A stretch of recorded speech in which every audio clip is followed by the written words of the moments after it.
Hello friends and welcome you all to this course of RRB JEE for the mechanical branches। ठीक है, तो जो भी है हम लोग कवर करेंगे, स्टार्ट करेंगे आज से बिना किसी विलंब का। अभी हम लोग स्टार्ट करते हैं इंजीनियरिंग मैकेनिक्स से, जिससे कई सारे प्रश्न आते हैं, बहुत इंपॉर्टेंट है। ठीक है, तो चलिए शुरुआत करते पहले ये चीज जानते हैं कि हम लोग जो मैकेनिकल ब्रांच में है, अगर उसको बेसिक से नहीं जानेंगे तो कहीं पे उतना आसानी से हम लोग का धंधा चलने वाला नहीं है, राइट।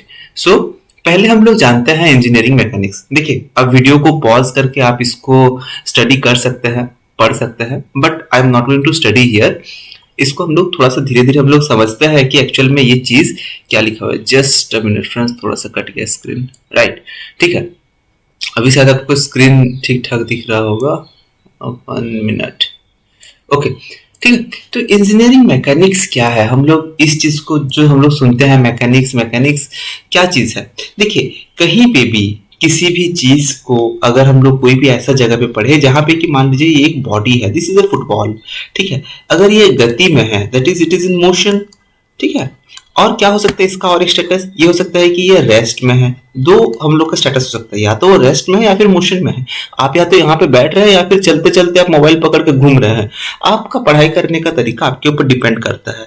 सिमिलरली कोई भी बॉडी है, ठीक है, कोई भी बॉडी है तो उसको हम कितना प्रकार में क्लासिफाई कर सकते हैं, उसको क्लासिफाई कर सकते हैं body on the virtue of position, ठीक है, on the virtue of motion कह सकते हैं। तो उसको हम बॉडी को on the virtue of motion दो तरह के कैटेगरी में डिवाइड कर सकते हैं, एक है रेस्ट और एक है मोशन। तो जहां पे रेस्ट का बात आता है उसको हम लोग कहते हैं स्टैटिक कंडीशन, ठीक है, और जहां पे मोशन का बात है उसको हम लोग मोशन कहते हैं, फिर उसको डायनामिक कंडीशन भी कह सकते हैं। नॉर्मल सा डेफिनेशन है, इजी है, उतना ज्यादा दिमाग लगाने का जरूरत नहीं है। ठीक है, ठीक है, ये तो हम लोग बात कर ले on the virtue of motion. यहाँ पे देखिए छोटा सा चीज क्या यहाँ पे है, इट अप्लाइज। देखिए, अगर आप मैकेनिक्स पढ़ रहे हैं तो आपको पहले फिजिक्स जानना है, आपको थोड़ा सा मैथमेटिक्स जानना है, थोड़ा सा एनालिसिस करना है। आरआरबी जेईई का एग्जाम है, एसएससी जेईई का जिनका भी एग्जाम है, उनके लिए ये स्पेशली जो कोर्स डिजाइन किया गया है। तो इस तरह का स्टूडेंट्स उनमें, क्योंकि अभी पूरा बेसिक से हम लोग नहीं पढ़ सकते हैं, right. Just a minute friend,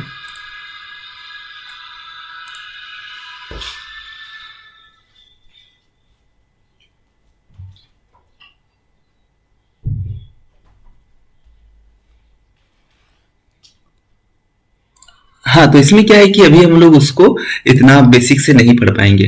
तो जनरली जो हम लोग पढ़ेंगे, और एक चीज हम लोग जानते हैं बॉडी के बारे में। पहले बॉडी को और भी दो प्रकार में हम लोग डिवाइड कर सकते हैं, ठीक है। क्या क्या चीज है, एक है आपका रिजिड बॉडी, ठीक है, आपका रिजिड बॉडी, और है क्या आपका फ्लेक्सिबल बॉडी।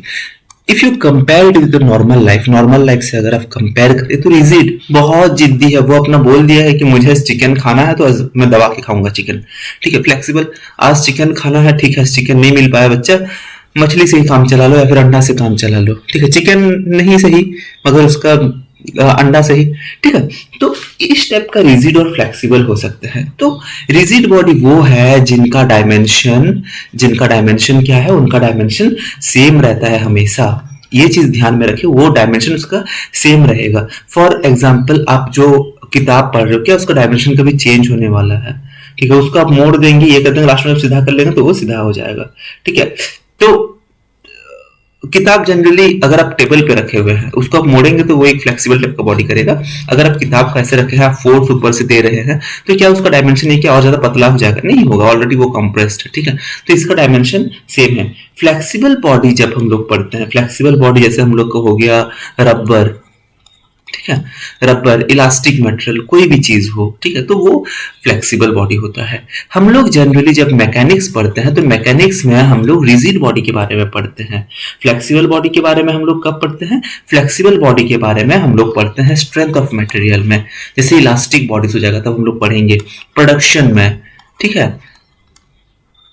तो ये सारे जो जो दो कैटेगरीज है जिसमें ये सब भी हम लोग पढ़ेंगे, ठीक है, बाद में धीरे धीरे। तो ये सब क्या है, बॉडी को हम लोग डिवाइड करते हैं, ठीक है। चलिए अभी हम लोग देखते हैं, हम लोग एक चीज पढ़े थे अभी जस्ट थोड़ा सा पहले, एक है हम लोग का स्टैटिक बॉडी, एक है हम लोग का डायनामिक बॉडी, ठीक है।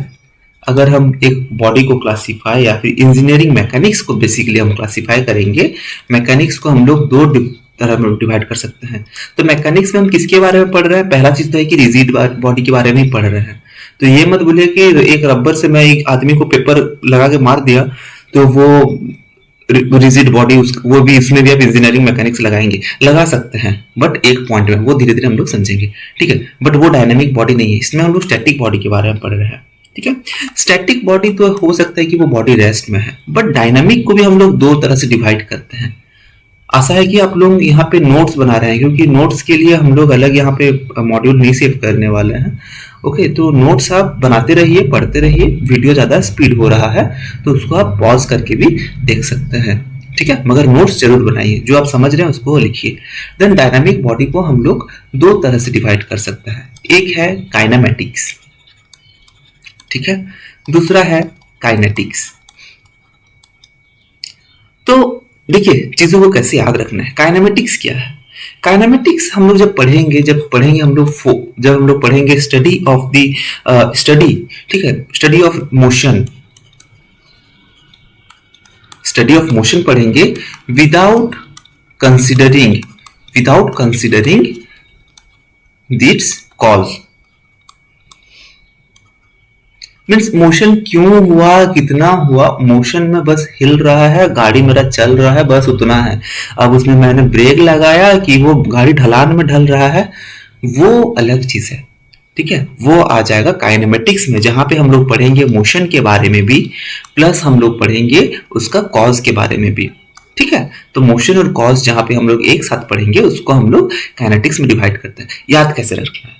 बहुत लोग यहाँ पे भूल जाते हैं कि काइनेमेटिक्स जो है, काइनेमेटिक्स मतलब काइनेटिक्स तो आपको सेम दोनों में आ जाएगा।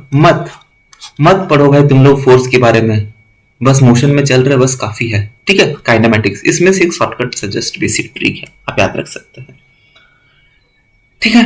तो थोड़ा सा चीज हम लोग और भी जान लेते हैं, क्योंकि बेसिक फिजिक्स भी आपको जरूरी है। जो लोग यहाँ पे स्टार्टिंग में पढ़ रहे हैं, जो फिजिक्स में थोड़ा सा कमजोर है, कुछ टर्म्स है। फोर्स क्या है? बल, जिसको हम लोग कहते हैं, ठीक है। तो ये ऐसा कॉज है, कोई भी एक ऐसा कॉज, ठीक, कुछ भी हो रहा है, अगर वो कर रहा है कि चेंज इन मोशन कर रहा है, चेंज इन डायमेंशन कर रहा है, चेंज इन शेप और साइज, ठीक है, और चेंज इन मोशन कर रहा है।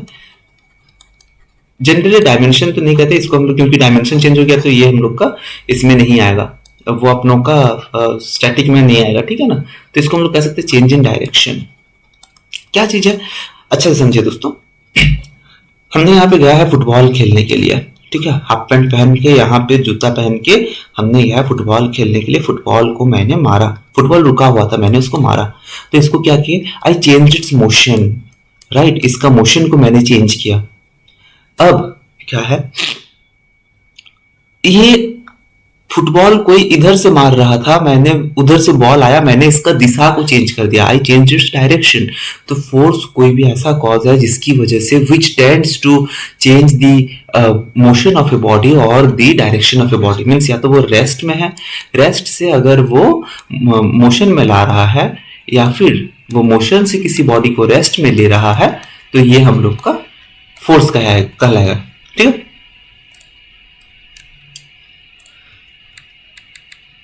चलिए अभी हम लोग पढ़ते हैं कि फोर्स जो है उसको अगर हम लोग देखेंगे, फोर्स के कुछ चीजें हैं जो कि उनका बेसिक्स है, जिनको पढ़ना बहुत ज्यादा जरूरी है, ठीक है। फोर्स का कैरेक्टरिस्टिक क्या है? उसका मीन्स उसमें कुछ तो चीज होगा जिसकी वजह से वो जाना जाता है, कुछ तो ऐसे खासियत होगा ना दोस्तों उसका। पहला क्या? उसका मैग्नीट्यूड है। कोई भी चीज का मैग्नीट्यूड मतलब उसका माप, परिमाप, व्हाट इज इट्स मैग्नीट्यूड, ठीक है। तो कोई भी आप लिखते हैं कि आपका घर से आपका स्कूल का डिस्टेंस 10 किलोमीटर है, so this 10 it is magnitude, right. Next है पॉइंट ऑफ एक्शन, कि कौन सा पॉइंट में ये अप्लाई हो रहा है, पॉइंट ऑफ एक्शन, ठीक है।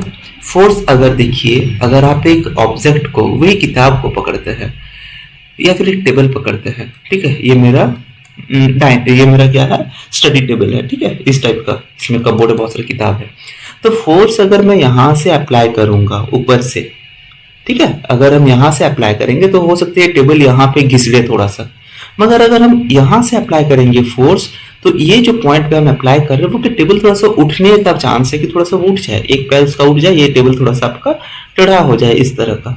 ठीक है, तो पॉइंट ऑफ एक्शन भी मतलब यहाँ पे इंपॉर्टेंट उसका कैरेक्टरिस्टिक है। देन लाइन ऑफ एक्शन, ठीक है, कौन सी दिशा में आप फोर्स अप्लाई कर रहे हैं, आप सीधा अप्लाई कर रहे हैं, आप कौन सी दिशा में अप्लाई कर रहे हैं, कौन सा पॉइंट में अप्लाई कर रहे हैं। फॉर एग्जाम्पल ये मेरा कार है, ठीक है, मान लीजिए ये मेरा बस है, तो मैं अकेला हीरो बन के जाता हूँ, इसको अप्लाई करता हूँ फोर्स, कौन सा दिशा में, इस दिशा में, तो मेरा गाड़ी क्या हो सकता है, अगर मेरा बल काफी है तो मेरा गाड़ी आगे चला जाएगा। Okay, so the bus will tend to move if I have enough energy, if I have sufficient, I have given sufficient energy. But the point क्या है कि आप कहाँ से अप्लाई कर रहे हैं, कौन सा पॉइंट में आप अप्लाई करेंगे कि आपके लिए आसान होगा। क्या आप उसमें छत में जा करके यहाँ पे स्टूल ला करके आप यहाँ पे फोर्स दे सकते हैं, या फिर आप नीचे अप्लाई कर रहे हैं, ऊपर कौन सा क्वेश्चन है, ये पॉइंट ऑफ एक्शन है और एक आपका लाइन ऑफ एक्शन है। नेक्स्ट है डायरेक्शन, एक लाइन ऑफ एक्शन है, एक डायरेक्शन है, कौन सी दिशा में आप अप्लाई करें। तो चार चीजें हैं जिनको कैरेक्टरिस्टिक है जो आपको पढ़ना बहुत जरूरी है। चलिए, तो और एक चीज अगर फोर्स में आपका आ जाए, जनरली ये फिजिक्स में पढ़ा जाता है, डायमेंशनल डायमेंशंस उसका कहते हैं। तो फोर्स का डायमेंशंस है एम, ठीक है, जो ये फोर्स का आप डायमेंशन पढ़ रहे हैं, एम मीन्स एक चीज हम लोग देख लेते हैं, फोर्स का यूनिट क्या है दोस्तों, न्यूटन है। इसको हम लोग क्या लिख सकते हैं, केजी मीटर पर सेकेंड स्क्वायर। ठीक है, फोर्स को ऐसे लिखते हैं, तो केजी मीन्स क्या है, मास है, तो यहाँ पे m1 लिख सकते हैं। मीटर क्या है, डिस्टेंस है, तो यहाँ पे लेंथ लिख सकते हैं। और टाइम क्या है, पर स्क्वायर है ना दोस्तों, मीन्स इसको कैसे लिखा गया है, केजी मीटर पर सेकेंड स्क्वायर। तो ये एस जब ऊपर चला जाएगा क्या हो जाएगा, -2, तो यहाँ पे टाइम क्या हो जाएगा, -2। डायमेंशनिंग इसका है। अगर आपको ये डायमेंशन नहीं आता है तो कोई दिक्कत नहीं, इसके लिए बाद में वीडियो बना लेंगे। अभी के लिए आप बस फोर्स का डायमेंशन याद रखिए, ठीक है।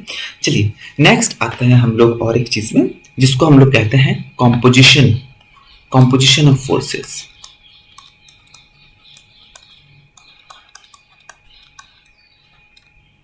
कॉम्पोजिशन देखिए, फोर्स क्या है, फोर्स क्या है, एक फिजिकल क्वांटिटी है जिसको हम लोग माप सकते हैं। ठीक है, physical quantity can be measured, physical quantity है। फिजिकल कोई भी चीज का अगर आप कॉम्पोजिशन करेंगे तो फिजिकल क्वांटिटी को हम लोग दो तरह से डिवाइड करते हैं। ये फोर्स का कैटेगरी नहीं है जनरली, ठीक है, ये हम लोग कंपोजिशन के बारे में पढ़ रहे हैं, किसी भी क्वांटिटी का। फिजिकल क्वांटिटी अगर है तो उसको हम लोग दो चीजों में बांट सकते हैं, एक है अपना स्केलर क्वांटिटी, दूसरा है अपना वेक्टर क्वांटिटी। ठीक है, स्केलर और वेक्टर दो क्वांटिटी है यहाँ पे।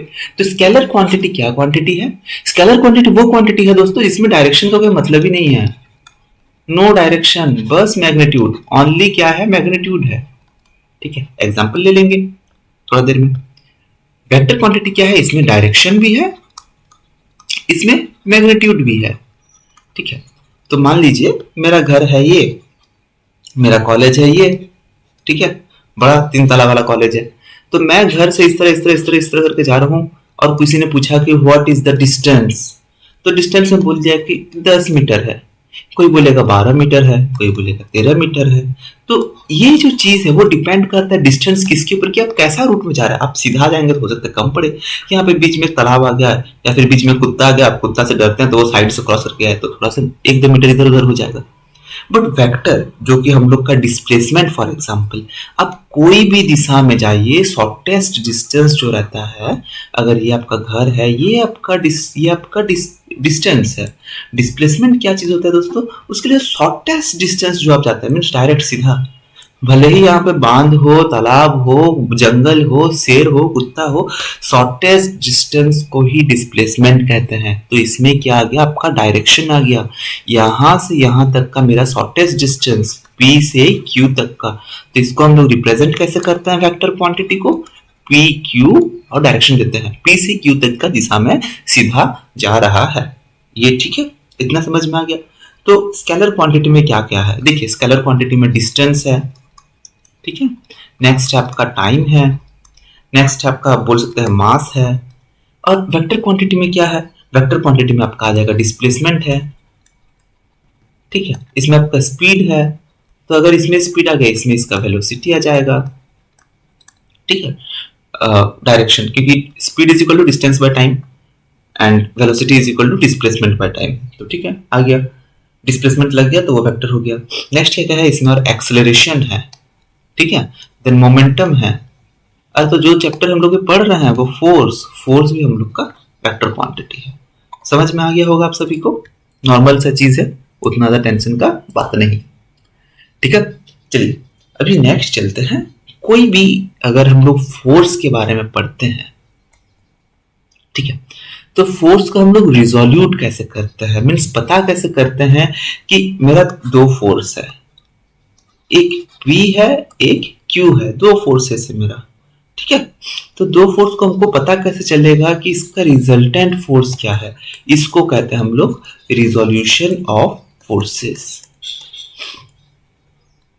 ठीक है। बट इसमें आने से पहले कुछ कुछ इंपॉर्टेंट टॉपिक्स हम लोग डिस्कस करते हैं। जैसे पहला चीज है principle of interdependence of force, ठीक है। स्टेटमेंट एक बार देखिए, this principle states that if multiple forces act on a body, their effects are interdependent, meaning the resultant force is determined by the vector sum of all individual forces, right? ठीक है, समझ गए जो चीज के बारे में हम भी पढ़ने जा रहे थे। चीज क्या है, अगर चार ऐसे ऐसे दिशा का फोर्स मान लीजिए एक बॉडी में, कोई भी दिशा, एक आपकी तरफ घूम करके आ रहा है फोर्स, ठीक है, बाहरी तरफ आपकी तरफ, तो ये जो इसका जो रिजल्टेंट, ये टोटल जितना फोर्स एक्ट करेगा सारा डिपेंड करता है अपने ऊपर। ये नहीं कि ये फोर्स अपने आप काम कर रहा है, ये अपना ये अपना ये अपना। आप एक फोर्स लगा है तो इधर आपका अगर मल्टीपल फोर्सेस एक्ट कर रहा है तो सारा फोर्स जो है वो एक साथ उसका इफेक्ट पता चलेगा। और इसका इफेक्ट हमको कैसे निकालना है, इसका इफेक्ट हम लोग निकालते हैं रिजल्टेंट फोर्स से, ठीक है। रिजल्टेंट फोर्स जो कि वेक्टर सम है सारे इंडिविजुअल फोर्सेस का, मतलब मान लीजिए मेरा फोर्स P है, ये Q है, ये R है, ये S है, ये T है, तो मेरा जो रिजल्टेंट फोर्स होगा is equal to P plus Q plus R plus S plus T, ठीक है। ये मेरा रिजल्टेंट फोर्स है, ठीक है। फिजिकल इंटरडिपेंडेंस ऑफ फोर्सेस का प्रिंसिपल है, तो अगर बेसिक में आपका कुछ चीज आ जाए आप इसको जरूर याद रखें। नेक्स्ट है principle of transmissibility of forces. देखिए ये स्टेट करता है कि the effect of the force on a rigid body remains unchanged if force is applied at different point along it's line of action, ठीक है। इंग्लिश समझ में बहुत लोगों को नहीं आया होगा क्योंकि थ्योरी वाला इंग्लिश हम लोग को जनरली समझ में नहीं आता है, अगर हम उस चीज को अच्छा से अच्छा से हम लोग को नॉलेज ना हो। और क्या होता है कि बुक्स में थोड़ा ज्यादा हाई फाई एंड बोल देता है, ठीक है ना। प्रिंसिपल ऑफ ट्रांसमिसिबिलिटी, बहुत लोग तो इसका स्पेलिंग भी गलत लिख लेंगे, ठीक है, होता ही है, हम लोग के साथ भी होता है वो चीज, तो कोई ज्यादा तारीफ करने वाला चीज नहीं है उसमें। देखिए अगर मेरा फोर्स लग रहा है ये दिशा में, ठीक है, एक ब्लॉक है वुड का जिसको मैं ढकेलने वाला हूँ, ठीक है, तो ये मेरा लाइन ऑफ एक्शन क्या है, ये मेरा लाइन ऑफ एक्शन है, ये मेरा लाइन ऑफ एक्शन है। पढ़े हम लोग लाइन, पॉइंट ऑफ एक्शन कौन सा, ये मेरा पॉइंट ऑफ एक्शन है, ठीक है ना, वो मेरा पॉइंट ऑफ एक्शन है, ये मेरा लाइन ऑफ एक्शन है। तो चाहे इस बॉडी पे मैं यहां पे देखूं या फिर यहां पे देखूं या फिर यहां पे देखूं, तो हर जगह पे फोर्स सेम ही रहेगा उसी लाइन ऑफ एक्शन में, राइट। तो फोर्स मेरा ये है दोस्तों, फोर्स अगर ये है तो यहाँ पे फोर्स मैंने अप्लाई किया, तो इसको और एक डायग्राम में मैं इस तरह से भी बना सकता हूँ, ठीक है, और एक डायग्राम में मैं ऐसे भी बना सकता हूँ फोर्स, ठीक है, क्योंकि मेरा लाइन ऑफ एक्शन जो लाइन पे वो एक्ट कर रहा है वो सेम होना चाहिए, बस उतना है। ये नहीं कि यहाँ पे फोर्स एक्ट कर रहा है और आप एक लाइन यहाँ पे बना दी ऊपर में, नहीं। It is very important to remember that line of action, जिस लाइन में काम कर रहा है उसी लाइन पे आप कहीं पे भी फोर्स लगाइए, फोर्स देखिए, चेक करिए, वो सेम ही रहेगा। Principle of transmissibility of forces, ठीक है। पैरेललोग्राम लॉ जानने से पहले हम लोग पढ़ते हैं रिजोल्यूशन, जिसके बारे में हम लोग पढ़ रहे थे। Resolution of forces, principle of interdependence of forces जो था उससे हमने ये देखा कि अपना जो फोर्स है, ठीक है, अपना जो फोर्स है उसको, उसका टोटल वैल्यू कितना होता है, रिजल्टेंट के समान होता है। बहुत सारा फोर्स लगा हुआ है तो उसका रिजल्टेंट के समान होता है। तो पैरेललो दो हम लोग यहाँ पे फोर्सेस पढ़ते हैं दोस्तों, एक है पैरेललोग्राम पढ़ते हैं जो हम लोग का सिलेबस में है, उससे ज्यादा नहीं है। नेक्स्ट है ट्रायंगुलर लॉ ऑफ फोर्सेस, दो फोर्सेस है। इसका मतलब क्या है देखिए अच्छा समझते हैं, पहले पैरेललोग्राम का एक बार हम लोग डेफिनेशन देख लेते हैं, ठीक है ना, क्या लिखा हुआ है। देखिए Parallelogram law states that if two forces acting on a point are represented in magnitude and direction by two adjacent sides of parallelogram, then diagonal of parallelogram represents their resultant force in both magnitude and direction. अरे भाई क्या बोल दिया, ये चीज इतना difficult लग रहा है। अब चलिए, डिफिकल्ट नहीं लगेगा, आपको समझाना मेरा रिस्पॉन्सिबिलिटी है, ठीक है। ये पैरेललोग्राम है। कोई भी अगर दो फोर्स है, एक मान लीजिए इतना एंगल में है, एक मान लीजिए इतना एंगल में है, ये दो फोर्सेस हैं। एक को हम मान लेते हैं कि एक अपना P है और एक मेरा Q है। तो इसको पैरेललोग्राम कैसे बनाएंगे दोस्तों? ये देखिए, पैरेललोग्राम मींस दो साइड इसका पैरेलल है, तो Q से पैरेलल एक लाइन हम लोग ड्रॉ कर लेते हैं इस दिशा में, ठीक है, और P से पैरेलल और एक लाइन बना लेते हैं, ठीक है। यहाँ पे एक एंगल मान लीजिए इस, ये दोनों का एंगल का डिस्टेंस है अल्फा, ये मेरा पैरेललोग्राम बन गया है, ठीक है ना, ये मेरा अल्फा है। इसका रिजल्टेंट कौन सा होगा दोस्तों? ये दोनों का रिजल्टेंट कहीं ना कहीं वो क्या रिप्रेजेंट किया है? If two forces are the two adjacent sides of are acting in the direction of two adjacent side of parallelogram, means parallelogram का दो एडजेसेंट साइड, एक ये है मेरा, एक ये है मेरा, ठीक है, ये दो एडजेसेंट साइड है मेरा, ठीक है। अगर ये दोनों फोर्सेस है तो मेरा रिजल्टेंट क्या होगा? मेरा रिजल्टेंट होगा पैरेललोग्राम का डायगोनल, ये मेरा हो जाएगा रिजल्टेंट, ठीक है, आर वेक्टर। रिजल्टेंट को हम लोग इस तरह से लिख लेते हैं, ठीक है। समझ में आ गया चीज क्या है? अगर दो एडजेसेंट साइड ऑफ पैरेललोग्राम में फोर्स लगता है तो उसका रिजल्टेंट को हम लोग उसको डायगोनल से रिप्रेजेंट कर सकते हैं। प्रूफ देखें क्या इसका? थोड़ा सा दिक्कत है आप लोगों को अगर समझने में, तो चलिए इसको जल्दी जल्दी प्रूफ कर लेते हैं। उतना टाइम तो नहीं रहता है फिलहाल कि प्रूफ हर चीज को कर पाए, बट ठीक है, क्योंकि बहुत लोगों का मे भी कॉन्सेप्ट क्लियर नहीं होगा तो ये चीज दिक्कत आ सकता है। तो छोड़िए, ये P फोर्स है तो मेरा इसको भी हम P लिख सकते हैं, सेम है ना फोर्स दोस्तों, ये मेरा P है तो ये मेरा P है, और अगर ये Q है तो इसको भी हम Q लिख सकते हैं। चलिए थोड़ा सा ये फिगर को इधर बना लेते हैं हटा करके। तो देखिए ये मेरा क्या बन गया है, ये मेरा रिजल्टेंट है और दो पैरेललोग्राम है। पूरा पैरेललोग्राम को कंसीडर नहीं करते, आधा उसको उसका ये वाला जो पार्ट है और ये वाला पार्ट को उड़ा देते हैं, ठीक है, क्योंकि मेरा ये और ये ही चाहिए, ठीक है। और ये जो अल्फा एंगल है दोस्तों, let me just change my pen colour, तो ये जो अल्फा एंगल है यहाँ पे, क्या मैं अगर इसको प्रोजेक्ट करूं तो ये भी एंगल मेरा अल्फा हो जाएगा, ठीक है, कॉन्करेंट एंगल, ठीक है ना। अगर आपका इस तरह का बना हुआ है सेम स्ट्रेट लाइन में, तो अगर ये अल्फा है तो ये भी अल्फा होता है नॉर्मली, ठीक है। तो मेरा इसको थोड़ा सा हम एक्सटेंड करते हैं और दूर, और इधर एक सीधा सा लाइन बना लेते हैं ताकि ये मेरा क्या बन जाएगा, ट्रायंगल बन जाएगा, ठीक है। ये मेरा कितना हो गया दोस्तों? ये मेरा बन गया अल्फा। ये मेरा क्या था? ये मेरा Q वेक्टर था, ये मेरा P वेक्टर था और ये मेरा R वेक्टर था। लाइन बना लेते हैं, चलिए लिख लेते हैं कौन सा क्या क्या चीज है, आसान होगा हम लोग के लिए। मान लीजिए ये मेरा A है, ये मेरा B है, ये मेरा C है, ये मेरा D है, ठीक है। इतना आप लोग देख लिए, इतना बन गया। अभी क्या करना है, हम लोग एक थ्योरम जानते हैं, बहुत आसान थ्योरम है, सबको ही जानता होगा दोस्तों, और जो नहीं जानता है डायरेक्ट फ्रैंक पाता है उसको आरआरबी का प्रिपरेशन नहीं करना चाहिए। हाइपोटेनस थ्योरम, ठीक है, बेसिक थ्योरम है, क्लास 6-7 वाला या फिर उससे भी कम होगा आप लोगों का, ठीक है, उसमें हाइपोटेनस थ्योरम पढ़ाता है। क्या उसका हाइपोटेनस थ्योरम कहता है कि hypotenuse square is equal to perpendicular square plus base square. क्या कोई दिक्कत हो रहा है यहाँ पे? अगर बैकग्राउंड में हो सकता है दिक्कत हो, ठीक है, तो hypotenuse square is equal to perpendicular square plus base square, ये हम लोग पढ़े हैं। तो इसमें हाइपोटेनस स्क्वायर मेरा कौन सा है? एक ट्रायंगल का हाइपोटेनस मेरा ये साइड होता है, तो इसमें हो गया मेरा आर वेक्टर, या फिर अभी आर वेक्टर नहीं लगाते हैं, अभी छोड़ देते हैं उसको, इसको लेते हैं AD square. AD square is equal to perpendicular मेरा क्या हो गया? सी डी, ये वाला मेरा परपेंडिकुलर है, ठीक है, तो इसमें हम लिख सकते हैं सी डी स्क्वायर, और बी बेस मेरा क्या हो गया? ए सी स्क्वायर। इतना आप जान गए हैं। चलिए अभी इसको थोड़ा सा बढ़ाते हैं। सी डी स्क्वायर को तो ठीक है, हम लोग सी डी स्क्वायर फिर भी लिख सकते हैं। ए सी स्क्वायर मेरा मतलब क्या बन जाता है? A B plus B C है ए सी, ठीक है। डायग्राम को देखिए दोस्तों, डायग्राम से आपको पता चल जाएगा। C D square is equal to A D square is equal to C D square plus A B plus B C square, ठीक है।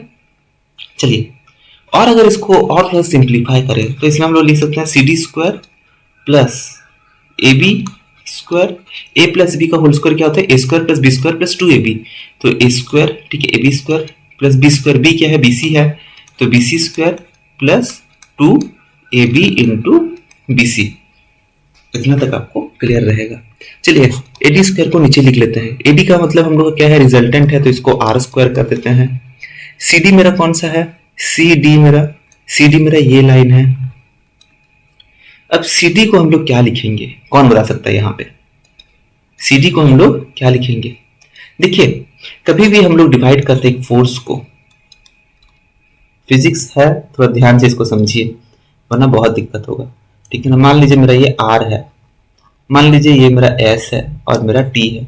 अगर आर अल्फा के साथ कनेक्टेड है तो अगर मेरा टी का हमको कैसे पता चलेगा, रिजल्ट आर मेरे को पता है, ठीक है, टी कैसे पता चलेगा। मान लीजिए आर मेरा कितना है 20 है और अल्फा मेरा है 45 डिग्री, तो कैसे पता चलेगा कि टी मेरा कितना क्वांटिटी का है। कभी भी ऐसे दे दे तो एक चीज याद रखिए कि R cos alpha is equal to T होता है and R sine alpha is equal to S होता है। बहुत बेसिक चीज है, बहुत बेसिक चीज है, ठीक है ना।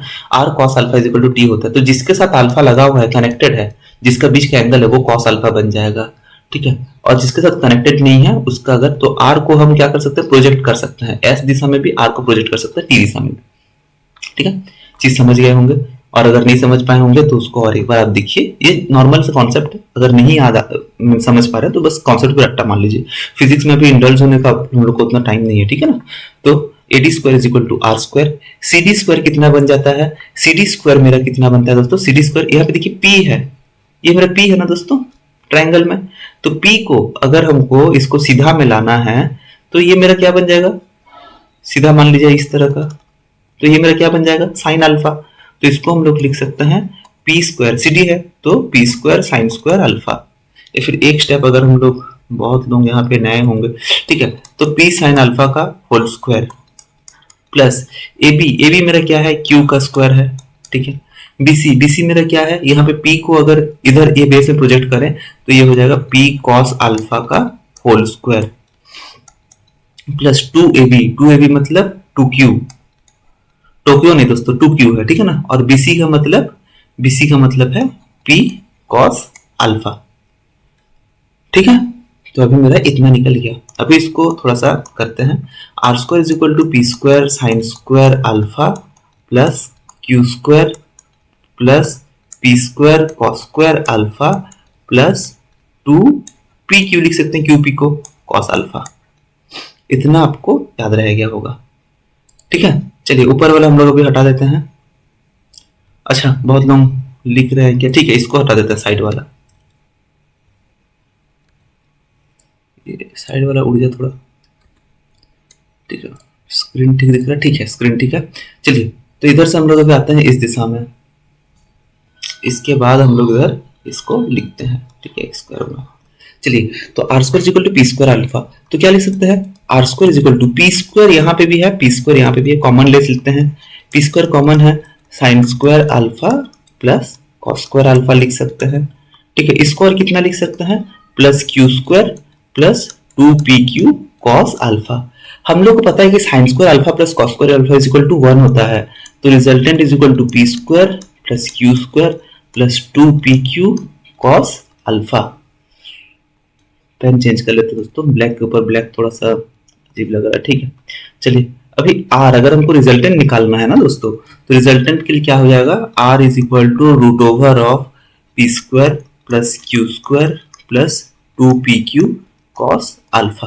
तो यही आपका फॉर्मूला है रिजल्टेंट का, parallelogram of law of forces से आपको पता चल जाएगा, ठीक है। तो समझ गए।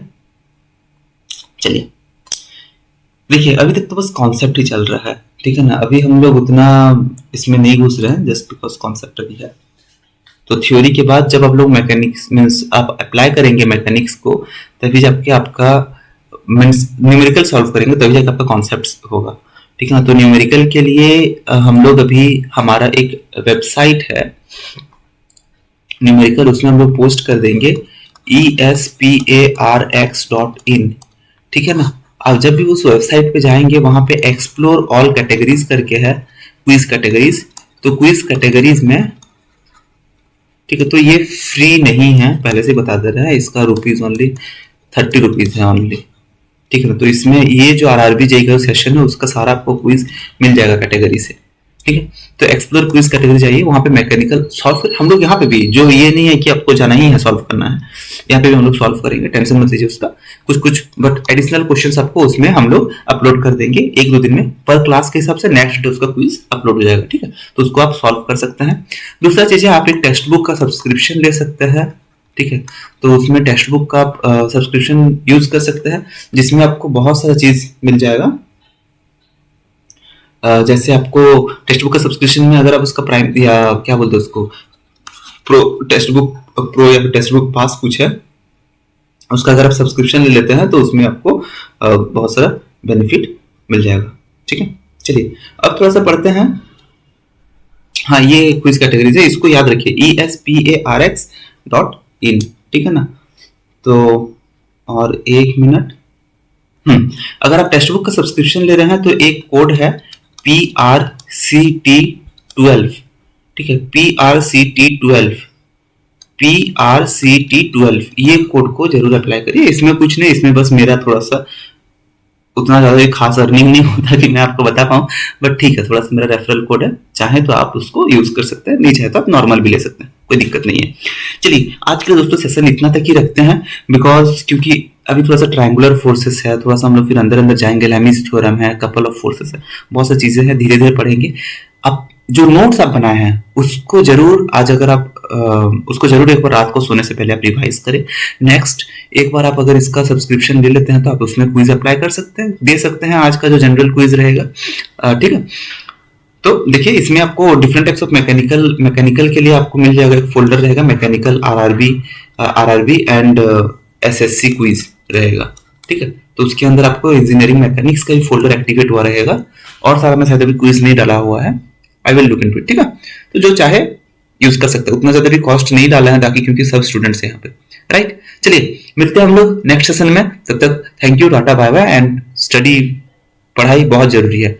जो अभी सोच रहा है कि कहाँ से सॉल्व करे, ये करे, आप एस चंद का बुक से ले सकते हैं, या फिर आरआरबी जेई का प्रीवियस ईयर क्वेश्चंस भी है उसको भी देख सकते हैं, अरिहंत पब्लिकेशन का बुक है उसको भी रेफर कर सकते हैं, ठीक है। तो वो सब आप यूज करिए, बट जैसे करके भी आप सॉल्व करिए, एग्जाम दीजिए, है ना। All the best, thank you.